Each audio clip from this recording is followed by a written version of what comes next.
C'est pas raciste. Moi? Ah si. Je suis comme les autres, quoi.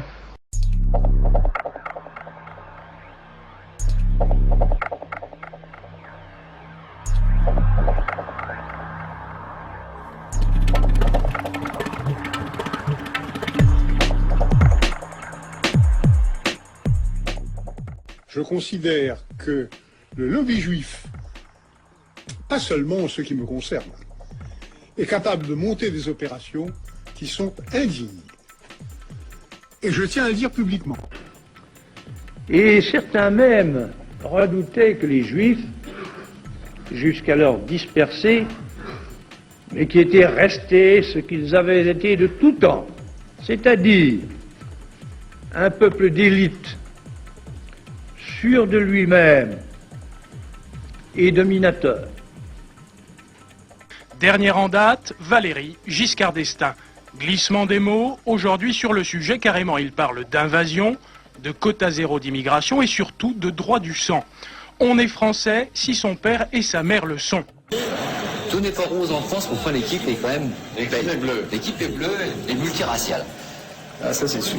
Ça y est, on a fait chier plus d'un d'ailleurs. Oui, on cherche les blancs d'ailleurs, au milieu de tous. Enfin, bon. Personne n'est obligé, je répète, d'habiter en France. Mais quand on habite en France, on respecte ses règles. Excusez-moi. C'est-à-dire qu'on n'est pas polygame, on ne pratique pas l'excision sur ses filles, on n'égorge pas le mouton dans son appartement. Et d'ailleurs, s'il y en a que ça gêne d'être en France, je le dis avec le sourire mais avec fermeté, qu'ils ne se gênent pas pour quitter un pays qu'ils n'aiment pas. Les déclarations très fermes de Jacques Chirac hier soir à Orléans, le ton du maire de Paris s'est durci sur l'immigration. Le seuil de tolérance est dépassé, a-t-il déclaré. Le travailleur français devient fou. Je cite toujours Jacques Chirac. Nous n'avons pas les moyens du regroupement familial.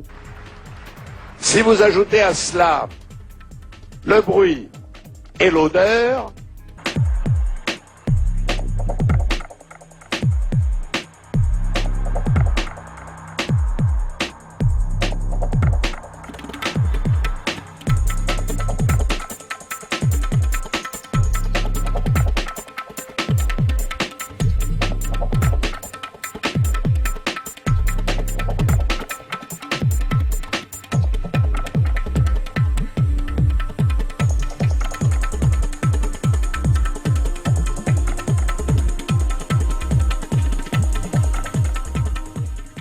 Jean-Marie Le Pen, de la même façon que vous aviez dédié une minute de silence aux morts du Goulag, est-ce que ce soir vous pouvez dédier une minute de silence aux victimes juives du nazisme? Mais pourquoi pas, bien sûr, aux victimes juives du nazisme et aux autres. Non, attendez, non, pourquoi les autres? Attendez, là c'est quand même le 50e anniversaire de la libération du camp d'Auschwitz. Oui. C'est très symbolique. Si ce soir vous nous dites oui, je suis capable de consacrer une minute à ces victimes juives du nazisme. Mais ça ne me choque pas du tout. Alors allez-y.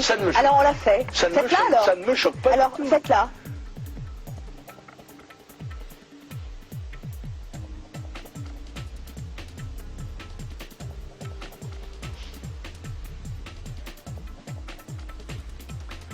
Reconnaissez maintenant avec moi que quand je fais cette minute de silence, le nazisme n'existe plus. Il a été éliminé de la scène politique mondiale, et tant mieux. En revanche, le régime soviétique existe encore. Il existe d'ailleurs encore aujourd'hui en Chine communiste, et au Vietnam, et dans un certain nombre de pays. Par conséquent, je crois que la défense des droits de l'homme ne saurait se limiter ni à une race, ni à une religion, ni à une époque. Oui. Tous les hommes doivent être défendus dans leur dignité, dans leur vie, dans leur sensibilité. Et moi, je suis le combattant de ce combat-là, sans distinction, sans discrimination. Pendant toutes les années du mitterrandisme, nous n'avons jamais été face à une menace fasciste. Et donc, tout antifascisme n'était que du théâtre.